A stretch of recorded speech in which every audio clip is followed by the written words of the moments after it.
We knew it was a wet season, sure, and that was just part of the season. We knew there was rains coming, not to the extent that it really did. I guess during the course of the evening and night and the morning, the water's coming up. It slowly crept up across the farm. There were cattle we knew that were on the wrong side of where the water was.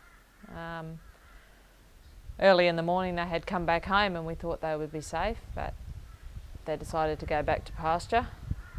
And by the time we realised that it was going to get deep, it was too deep and we couldn't get to them. The neighbours brought down a boat and we walked them up to what Dad had always said was a good spot. There's always a dry patch up by that tree, so we walked our springing herd up to there. Early afternoon those cows were gone. They'd been washed away. Just before the start of milking was the first body I saw float by, and she was dead. During the course of that afternoon we watched more animals float by, some of ours, some of other people's.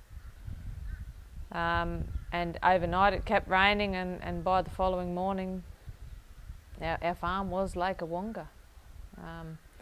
During the course of the next day there was that much debris that we watched float by. Our tanks, our troughs, more cattle, horses,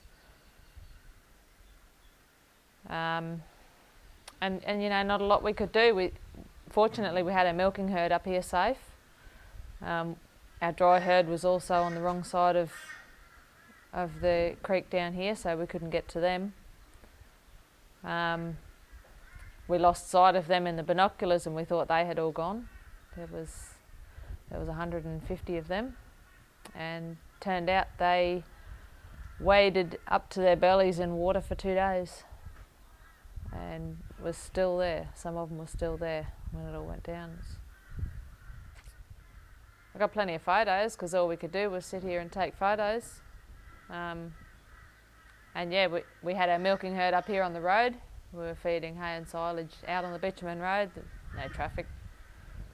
No one could get in or out.